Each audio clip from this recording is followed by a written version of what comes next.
आज का हमारा चैप्टर है chapter number 14 semiconductor electronics materials devices and sample circuit. तो पहले तो सेमीकंडक्टर, तो ये जो ब्रांच है सेमीकंडक्टर इलेक्ट्रॉनिक्स, उसमें जो इलेक्ट्रॉन्स है वो वैक्यूम के मीडियम से फ्लो होंगे, गैस या फिर सेमीकंडक्टर में से फ्लो होंगे।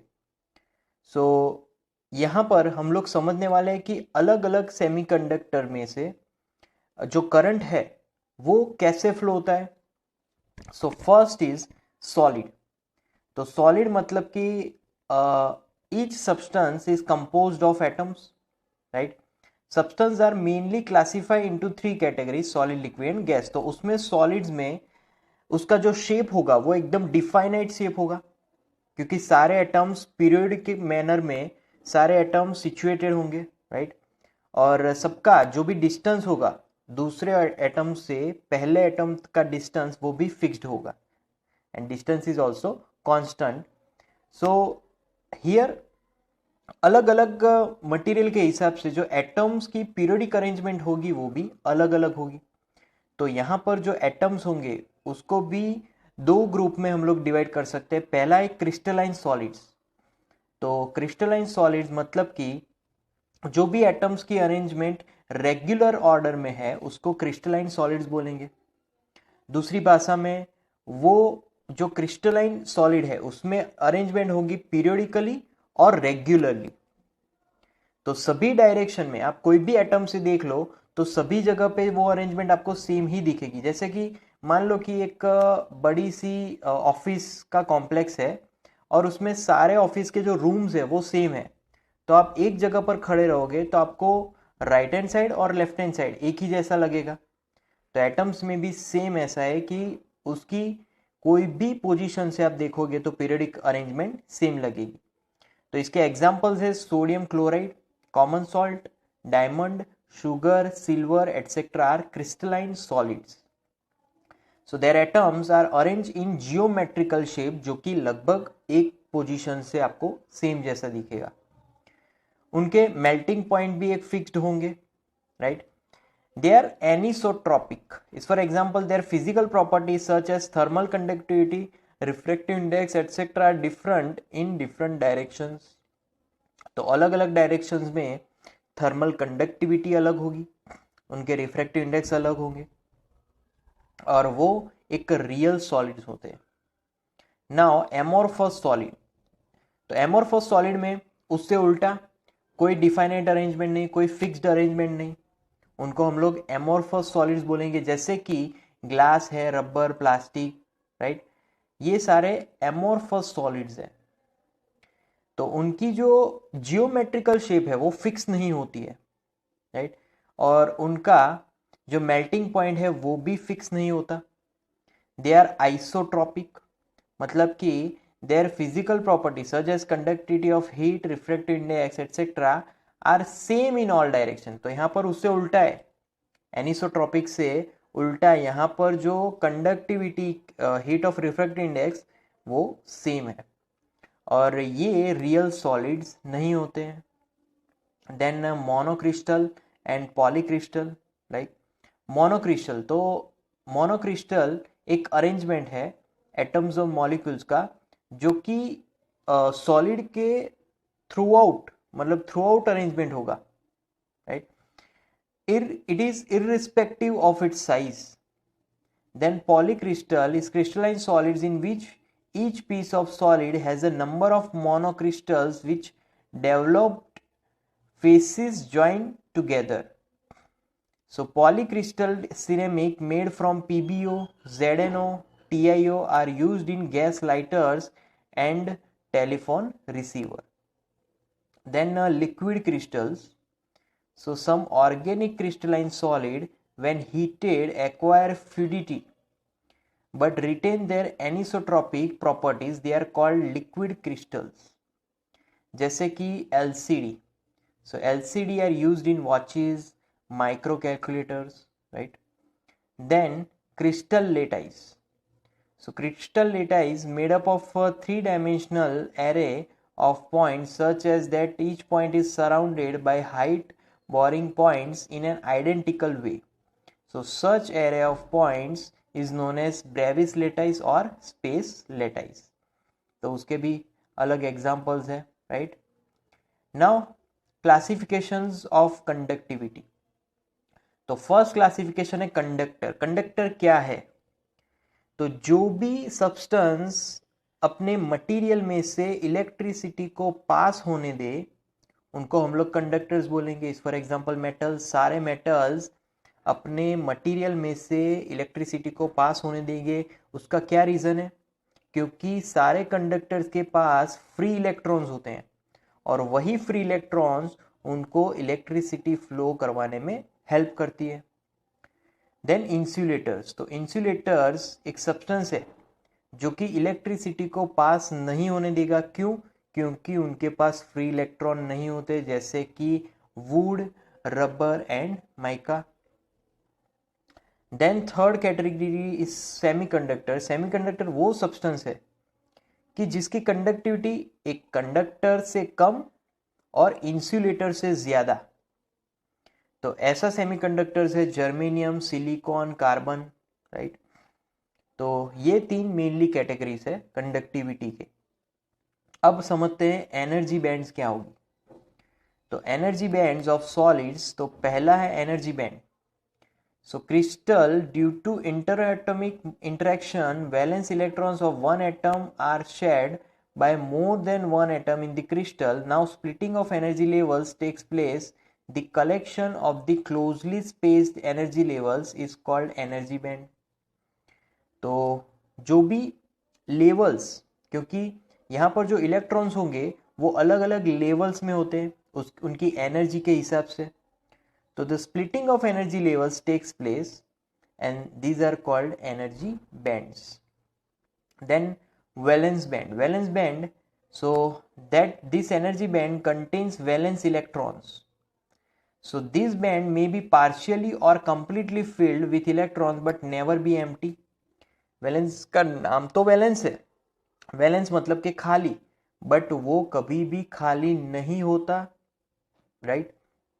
वो उसमें उसके अंदर इलेक्ट्रॉन्स ऑलवेज होते हैं.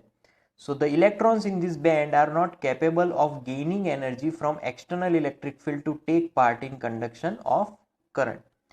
तो जो भी इलेक्ट्रॉन्स इस बैंड में होते हैं तो उनकी कैपेसिटी नहीं होती कि वो एनर्जी गेन करके, कहाँ से?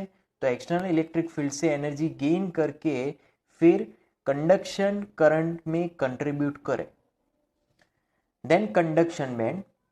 तो कंडक्शन बैंड, तो यहां पर कंडक्शन इलेक्ट्रॉन्स होंगे, राइट. यहां पर ये बैंड पूरा खाली होगा या फिर थोड़ा भरा हुआ होगा. So electrons present in this band take part in conduction of current. तो कंडक्शन बैंड में रहने वाले इलेक्ट्रॉन कंडक्शन करंट में पार्ट लेंगे, right. Then forbidden band. So forbidden band एक तो कंप्लीटली एम्प्टी बैंड है, खाली बैंड है. तो यहाँ पर ये जो गैप है, सो मिनिमम एनर्जी जो इलेक्ट्रॉन को चाहिए वैलेंस बैंड से कंडक्शन बैंड पर जाने के लिए, उस गैप को बैंड गैप एनर्जी बोलेंगे. तो उसी को फॉरबिडन बैंड बोलेंगे. मतलब कि मान लो कि नीचे हमारा वैलेंस बैंड है ईवी और यहाँ पर कंडक्शन बैंड है. तो इन दोनों के बीच का जो डिफरेंस है, energy difference, that is called forbidden gap and that is called energy gap. So अगर ईवी मतलब कि वैलेंस बैंड वाले इलेक्ट्रॉन को किसी तरीके से ईजी जितनी एनर्जी मिल जाए तो वो ईसी पे पहुंच जाएगा electron. Now thermionic emission. So thermionic emission occurs when a metal is heated. तो इसके नाम पर से ही पता चल जाएगा. थर्मियोनिक मतलब कि वो टेम्परेचर पर के फैक्टर पर इफेक्ट करेगा.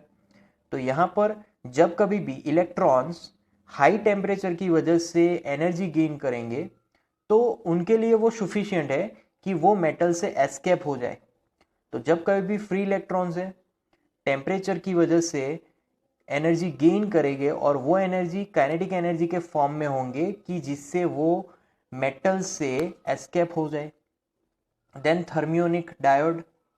तो थर्मियोनिक डायोड के 2 इलेक्ट्रोड डिवाइस बेस होंगे, कैथोड एंड प्लेट।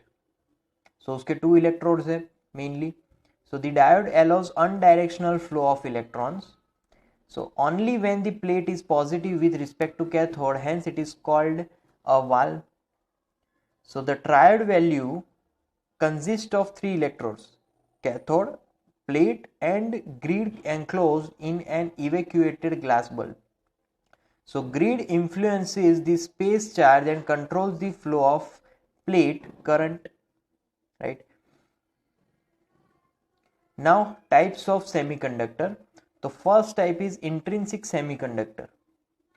इंट्रिंसिक मतलब कि प्योर, जिसका सेमीकंडक्टर प्योर है विदाउट एनी इम्प्योरिटी, वो इंट्रिंसिक सेमीकंडक्टर है। उसके बाद आता है एक्सट्रिंसिक, जो प्योर नहीं है, इम्प्योर है, मतलब कि जिसमें डोप्ड है। तो जिस सेमीकंडक्टर में इम्प्योरिटी डाली जाएगी तो उसको हम लोग एक्सट्रिंसिक सेमीकंडक्टर बोलेंगे। So on the basis of doped impurity, extrinsic semiconductor are of two types. So first is n-type semiconductor.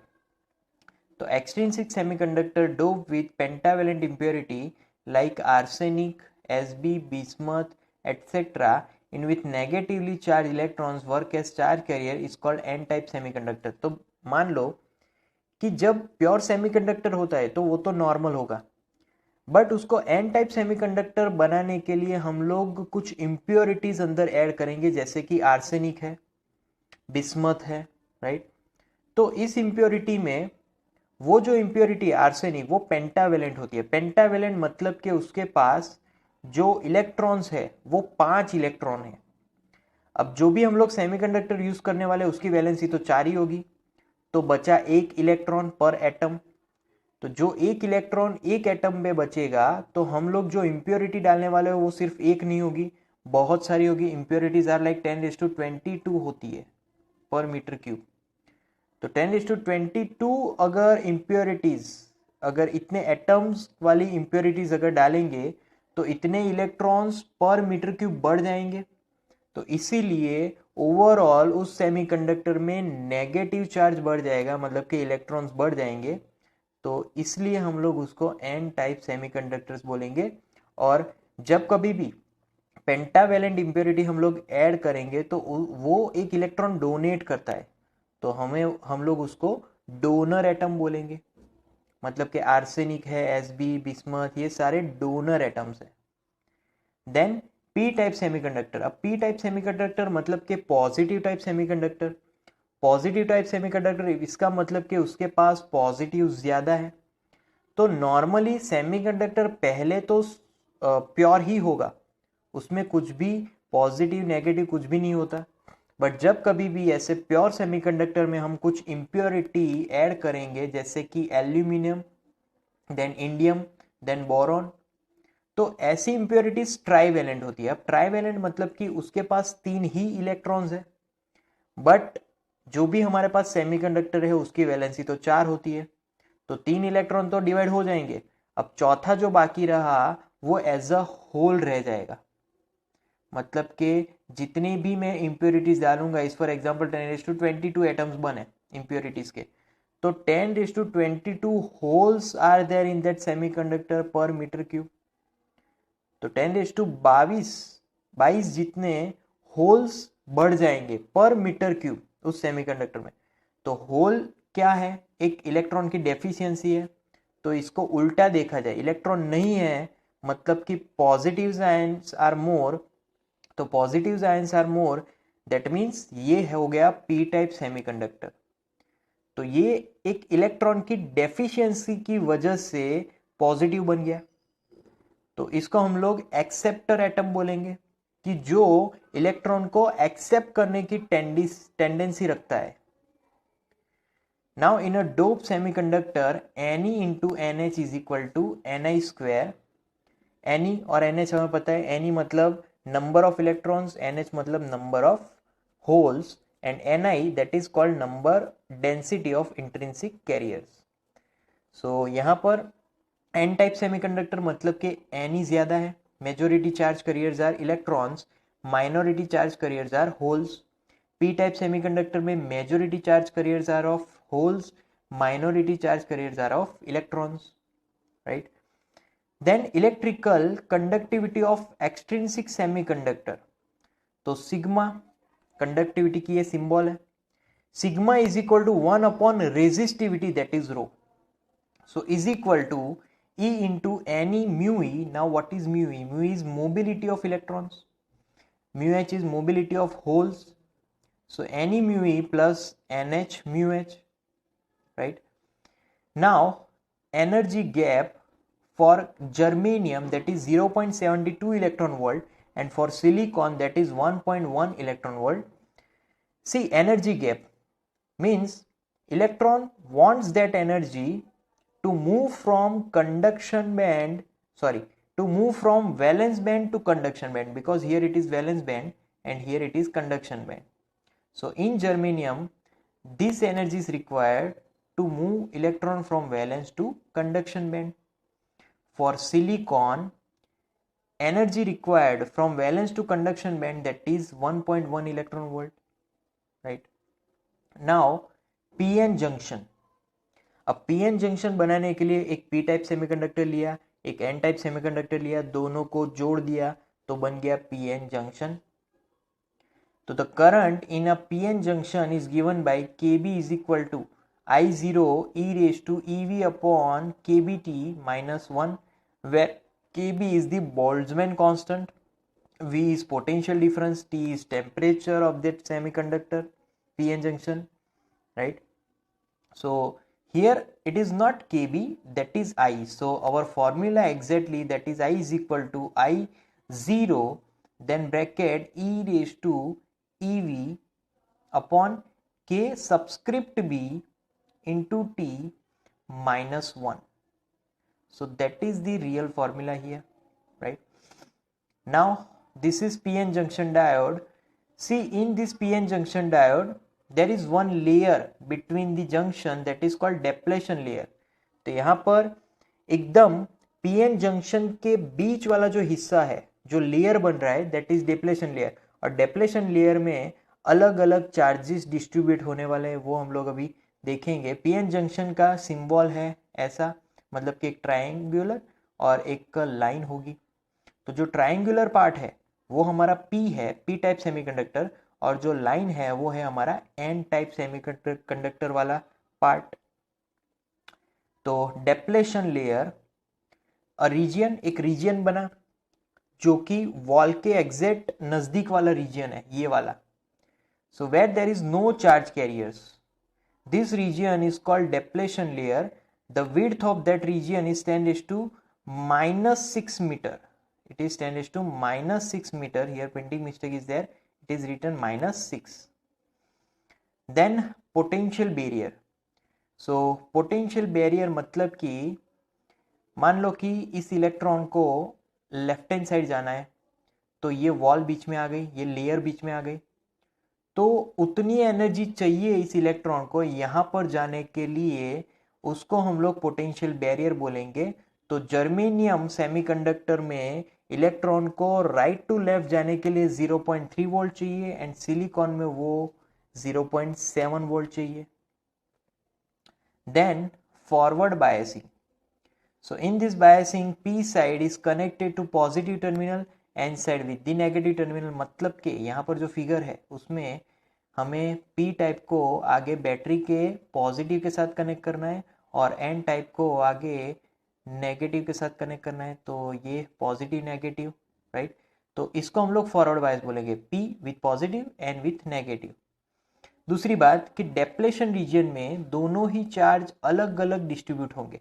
मान लो कि यहाँ पर पॉजिटिव है, तो डेप्लेशन रीजन के पॉजिटिव में नेगेटिव चार्जेस होंगे, और नेगेटिव मतलब कि एन टाइप ऑफ सेमीकंडक्टर वाले रीजन में डेप्लेशन लेयर में पॉजिटिव चार्जेस होंगे, राइट? तो डेप्लेशन लेयर में अलग अलग टोटली ऑपोजिट चार्जेस डिस्ट्रीब्यूट होते हैं. तो ये एक कॉन्सिक्वेंस है कि जब कभी भी आप पी और एन टाइप ऑफ सेमीकंडक्टर्स को एक दूसरे के साथ जोड़ोगे, तो as a consequences depletion layer यहाँ पर फॉर्म होता है. देन रिवर्स बायस, तो रिवर्स बायस उससे उल्टा हुआ, पी साइड को आपको नेगेटिव के बैटरी के नेगेटिव टर्मिनल के साथ कनेक्ट करना है और एन साइड को बैटरी के पॉजिटिव टर्मिनल के साथ कनेक्ट करना है। सो यहां पर रिवर्स करंट फ्लो होगा। So reverse current is always due to minority charge carriers as well forward current flows due to majority charge carrier. Forward bias में ऑलवेज जो डेप्लेशन लेयर है वो डिक्रीज होगा क्योंकि वहां पर फॉरवर्ड करंट फ्लो हो रहा है। रिवर्स बायस में ऑलवेज जो विड्थ है डेप्लेशन लेयर की वो इंक्रीज होती है। So PN junction diode can be utilise as a rectifier. Rectifier मतलब एसी को डीसी में कन्वर्ट करना, तो वहां पर हम लोग पीएन जंक्शन डायोड को यूज करते हैं। Then Zener diode, photodiode, light emitting diode etc. are specially designed PN junction diode। ये सारे ही एक टाइप के PN junction diodes ही है, अलग अलग वर्क देते हैं यहाँ पर तीनों के तीनों, right. Then PN junction diode, so it flow only from P toward N and not from N toward P। So the maximum voltage that a junction diode can bear without break is called Zener voltage, and the junction diodes possessing this voltage is known as Zener diode, right? So see here, this we are getting here Zener breakdown. So Zener diode always works in reverse bias। तो जब कभी भी voltage मतलब कि यहाँ पर जो voltage है वो कांस्टेंट मिल रहा है और करंट इंक्रीजेस हो रहा है एक्सपोनेंशियली। सो रिवर्स बायसिंग में जब कभी भी वोल्टेज कांस्टेंट मिले और करंट इंक्रीज हो एक्सपोनेंशियली तो उसको हम लोग बोलेंगे जेनर ब्रेकडाउन, क्योंकि उसके बाद करंट एक्सपोनेंशियली इंक्रीज हो रहा है तो हमें जो एनर्जी मिल रही है वो बहुत ही ज़्यादा मिल रही है। फॉरवर्ड बायस में एक कर्व मिल रहा है, right. So resistance of the diode, तो रेजिस्टेंस यहाँ पर कैसे फाइंड करेंगे, तो यहाँ पर स्मॉलर वैल्यू फाइंड करें। जैसे कि एक रेजिस्टेंस फाइंड करना है तो हमें छोटे से चेंजेस लेने हैं क्योंकि छोटे चेंजेस में लगभग ग्राफ स्ट्रेट होगा। तो यहाँ पर एक्यूरेट रेजिस्टेंस फाइंड करने के लिए छोटी वैल्यूज, छोटी smaller difference in voltage upon smaller difference in current will give us resistance value at that point.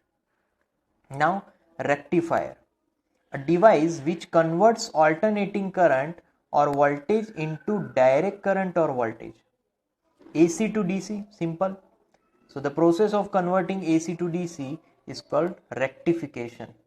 और जो सर्किट उसको AC to DC में कन्वर्ट करती है उसको रेक्टिफायर बोलते हैं। अब रेक्टिफायर के भी दो प्रकार है। First is half wave rectifier, नाम पर से ही पता चल जाता है कि वो सिर्फ हाफ वेव ही रेक्टिफाई करेगी। सो सिर्फ एसी की हाफ साइकिल रेक्टिफाई होगी डीसी सिग्नल में। तो यहाँ पर एक दो प्राइमरी कॉइल यूज करेंगे, this one and this is secondary coil. So one primary one secondary, like that. Primary coil have more number of turns, उनके नंबर ऑफ टर्न्स ज्यादा है, सेकेंडरी के नंबर ऑफ टर्न्स कम है। Primary coil को हम AC source के साथ connect करेंगे और सेकेंडरी कॉइल को पीएन जंक्शन डायोड और यहाँ पर एक रेजिस्टेंस और फिर आउटपुट। तो यहाँ पर जो इनपुट सिग्नल होगा वो तो साइनोसॉइडल फॉर्म में होगा, positive negative, but after all output में वो लास्ट में मिलेगा सिर्फ पॉजिटिव फिर जीरो, पॉजिटिव जीरो। तो ऐसा क्यों हुआ, तो ऐसा इसलिए हुआ कि जब कभी भी यहाँ पर, हाँ, सो यहाँ पर जब कभी भी ये पॉजिटिव होगा क्योंकि यहाँ पर transformer as a transformer use हो रहा है, तो जब कभी भी S1 पोलैरिटी पॉजिटिव होगी मतलब कि ये फॉरवर्ड बायस होगा, फॉरवर्ड बायस होगा तब करंट फ्लो होगा इजीली। फिर पोलैरिटी चेंज हो जाएगी, तब जो S1 होगा नेगेटिव हो जाएगा, S2 पॉजिटिव हो जाएगा, इसका मतलब ये रिवर्स बायस हो गया। रिवर्स बायस में करंट फ्लो नहीं होने वाला इसीलिए जीरो मिलेगा। फिर अगेन पोलैरिटी चेंज होगी, यहाँ पर अगेन पॉजिटिव होगा, यहाँ पर नेगेटिव होगा, अगेन ये फॉरवर्ड बायस मिला, अगेन करंट फ्लो होगा इसीलिए यहाँ पर करंट मिलेगा।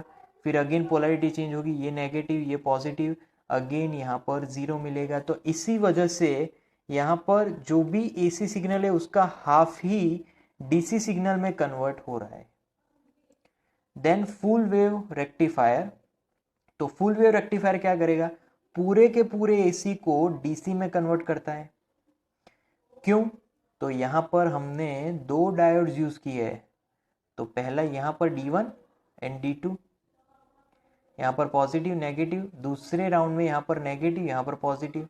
तो पहला राउंड है पॉजिटिव नेगेटिव और दूसरा राउंड है नेगेटिव पॉजिटिव। तो अब क्या होगा, तो यहाँ पर फर्स्ट सिचुएशन में ये पॉजिटिव है, पॉजिटिव मतलब D1 forward bias, right, but D2 तब नेगेटिव के कारण वो रिवर्स बायस होगा। तो D2 रिवर्स बायस है और यहाँ पर ये फॉरवर्ड बायस है। तो D1 की वजह से करंट तो फ्लो होगा, तो यहाँ पर हमें फर्स्ट हाफ मिल रहा है, राइट। अब पोलैरिटी चेंज हुई, नीचे ग्राफ जा रहा है इनपुट में, तो यहाँ पर S1 नेगेटिव S2 पॉजिटिव, तो इसकी वजह से जो D1 है वो रिवर्स बायस हो गया एंड D2 है वो फॉरवर्ड बायस हो गया। तो फॉरवर्ड बायस की वजह से D2 में से तो करंट फ्लो होगा, तो करंट फ्लो होगा तो यहाँ पर अगेन हमें हाफ मिल रहा है, राइट। फिर अगेन वापस ये कंटिन्यू होगी तो वापस हमें और हाफ मिलेगा, वापस ये कंटिन्यू होगा वापस और हाफ मिलेगा। तो ऐसा कंटिन्यू वे में आगे चलता ही रहेगा। तो इसीलिए फुल वेव रेक्टिफायर में हमें एसी का कंप्लीट डीसी में कन्वर्ट मिलेगा। देन ट्रांजिस्टर, सो ट्रांजिस्टर एक अरेंजमेंट है जो कि एक सर्किट को पूरी थिन बना देती है, छोटी बना देती है। सो यहाँ पर PNP NPN मतलब के जो भी दो थिक लेयर्स है वो एक थिन लेयर को सैंडविच कर देते हैं। जैसे कि P और P दोनों एंड्स पे है और N यहाँ पर सैंडविच हो चुका है, यहाँ पर N और N दोनों एंड्स पर है, P यहाँ पर सैंडविच हो चुका है। तो बेसिकली ट्रांजिस्टर के 3 टर्मिनल्स है, एमीटर बेस एंड कलेक्टर। तो एमीटर बेस कलेक्टर, तो PNP में जो करंट की डायरेक्शन होगी वो एमीटर टू बेस होगी, NPN में करंट की डायरेक्शन होगी base to emitter, right. So यहाँ पर left hand side semiconductor emitter होगा, बीच वाला base and the last one is collector. सभी कॉम्बिनेशंस में maximum amplification is obtained in common emitter configuration. Common emitter में सबसे ज्यादा मैग्निफिकेशन, सबसे ज्यादा एम्प्लीफिकेशन मिलेगा। Then transistor as an amplifier, तो ट्रांजिस्टर एम्पलीफाई कैसे करता है, तो यहाँ पर एम्पलीफायर क्या है पहले ये समझ लेते हैं। तो एम्पलीफायर एक डिवाइस है कि जो कि एक एम्पलीट्यूड का जो वेरिएशन है उसको इंक्रीज करता है। तो जब कभी भी वोल्टेज या फिर करंट इंक्रीज होगा तो पावर भी इंक्रीज होगा। So amplifier produces an enlarge version of an input signal. तो यहाँ पर इनपुट वोल्टेज हमने दिया एम्पलीफायर सर्किट को, फिर वो आगे जाके आउटपुट वोल्टेज देगा कॉमन बेस सर्किट में, और कॉमन एमिटर सर्किट में हमें जो ग्राफ मिलेगा वो कुछ ऐसा मिलेगा, कंप्लीटली ऑपोजिट। तो यहाँ पर सर्किट एम्पलीफाइड हो गई और जो सिग्नल है वो सर्किट की वजह से एम्पलीफाइड हो गया। So in common base amplifier AC current gain, so that formula alpha AC is equal to delta IC upon delta IE. Delta IC current change in collector, delta IE current change in emitter, AC voltage gain, output voltage upon input voltage, simple. So alpha AC into resistance gain is equal to alpha AC into RO upon RI. RO means output resistance upon input resistance. So RO output, RI input, and then power की बात, तो AC power gain तो change in output power upon change in input power. So power की दूसरी formula भी है, और वो है AC voltage gain into AC current gain. उसके ऊपर से हम लोग ये लिख सकते हैं कि alpha square AC cross resistance gain, right. तो यहाँ पर ये सर्किट दी है पूरे ट्रांजिस्टर की, एम्पलीफायर। तो यहाँ पर इनपुट AC सिग्नल है, राइट। तो इनपुट हमने दिया है, एक रेजिस्टेंस कनेक्ट करेंगे कैपेसिटर के साथ, एक बैटरी कनेक्टेड होगी, एक ट्रांजिस्टर है जो कि NPN। फिर राइट हैंड साइड एक रेजिस्टेंस कनेक्ट होगा, अगेन कैपेसिटर, अगेन एक बैटरी कनेक्ट होगी, बट इस बार जो बैटरी होगी वो हाई वोल्टेज की होगी, और फिर लास्ट में आउटपुट होगा। तो NPN जो ट्रांजिस्टर है उसके लेफ्ट हैंड साइड जो कंपोनेंट्स है, राइट हैंड साइड भी वही कंपोनेंट है, बट फर्क इतना है कि यहाँ पर जो हम लोग बैटरी यूज करने वाले हैं उसका वोल्टेज हाई होगा, मतलब कि VCC। तो इनपुट सिग्नल यहाँ पर सेम फेज पे है, इनपुट और आउटपुट, क्योंकि दोनों ही सेम टाइम पे मैक्सिमम हो रहे हैं, दोनों ही सेम टाइम पे जीरो भी हो रहे हैं और दोनों ही सेम टाइम पे मिनिमम भी हो रहे हैं। तो यहाँ पर there is no amplification in current of a given signal, there is amplification in voltage and power of the given signal. तो यहाँ पर करंट में तो कोई एम्पलीफिकेशन नहीं है, बट वोल्टेज में एम्पलीफिकेशन होने के कारण पावर में भी एम्पलीफिकेशन है, right. Then common emitter amplifier. So common emitter amplifier में AC current gain, so beta AC is equal to delta IC, right, upon delta IE। मतलब कि कलेक्टर करंट का चेंज और बेस करंट का change, तो यहाँ पर B आएगा, तो यहाँ पर आ जाएगा B डेल्टा IB। तो बेस करंट का चेंज और ये है डेल्टा IC कलेक्टर करंट का change. Then AC voltage gain, तो AC voltage gain AV is equal to beta into resistance gain, मतलब के RG। अब रेजिस्टेंस गेन क्या है, so beta into output resistance RO upon input resistance RI, right. Then AC power gain, so AC power gain AP is equal to beta square into resistance gain RG, again RG is equal to RO upon RI, right. तो यहां पर input signal जो भी दिया है हमें, but output signal उसके exactly opposite phase में मिल रहा है, राइट। तो यहां पर जो इनपुट और आउटपुट सिग्नल है वो जो फेज है, वो फेज का जो एंगल है वो है पाई और 180। अब एक रिलेशन है करंट गेन और कॉमन एम्पलीफायर एमीटर में, सो वो रिलेशन है beta is equal to alpha upon 1 minus alpha, और it is called IC upon IE।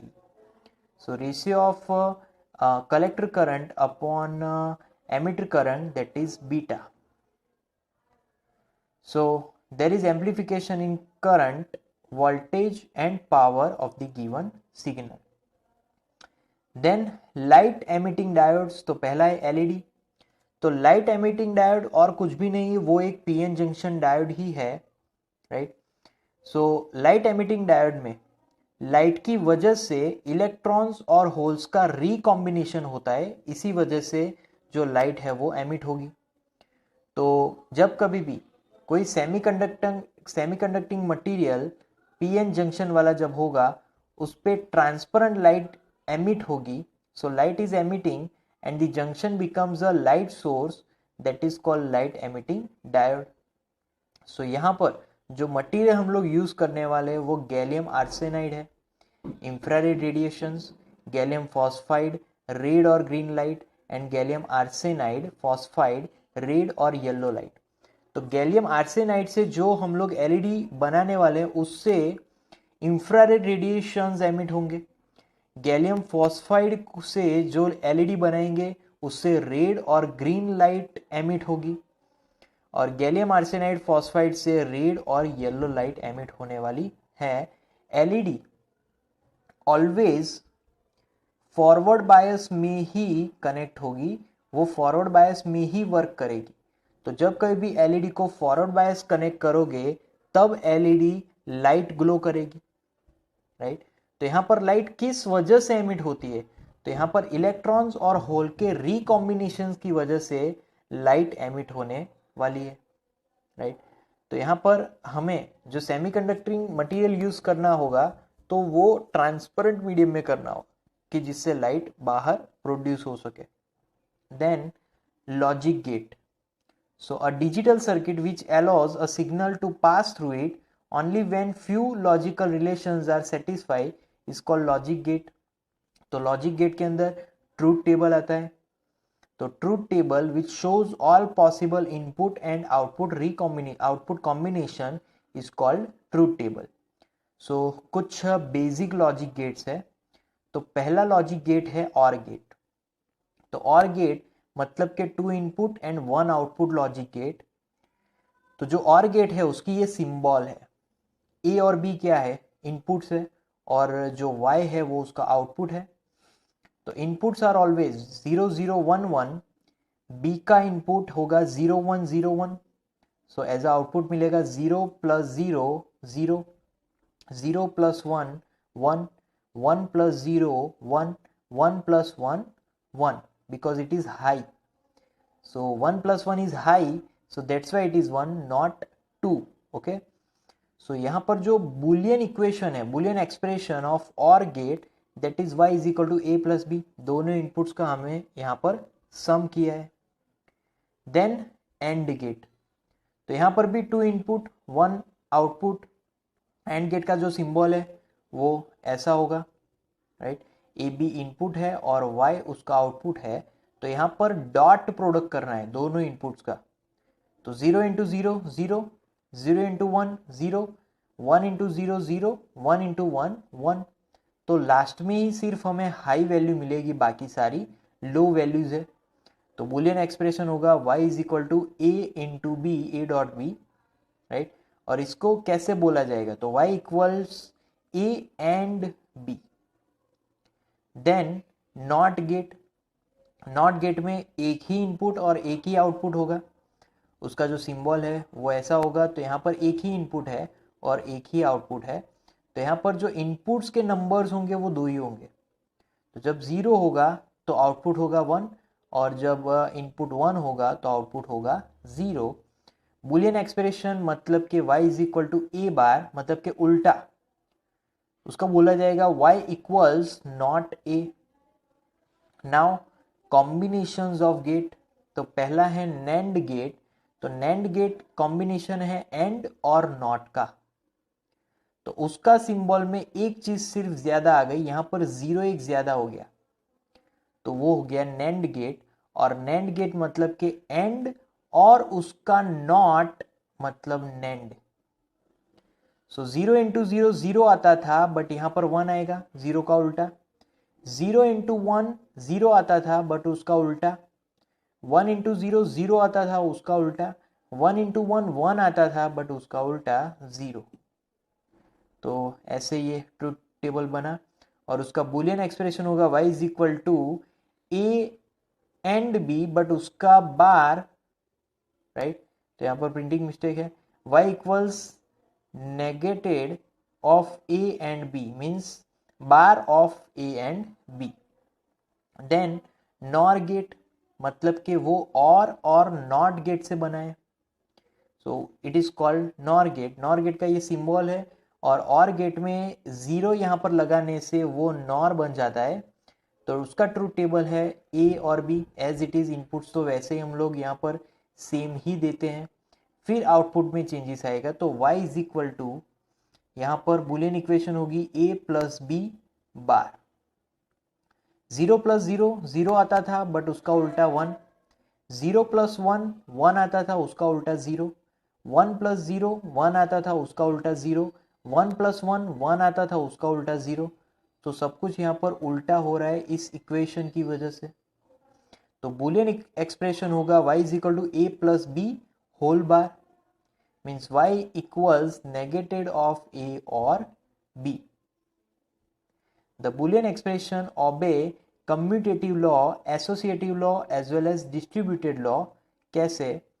तो a प्लस बी है, it is equal to b plus A, then a dot b equal to b dot a plus bracket b plus c is equal to a plus b plus c, and Boolean expressions also follow De Morgan's formula, a plus b whole bar, that is a cross b, and a cross b whole bar, that is a plus b, right. तो यहाँ पर थोड़े से printing mistakes हैं, यहाँ पर bars नहीं दिए हैं, राइट। तो a plus B bar is equal to a cross b and a cross b bar is equal to a plus b।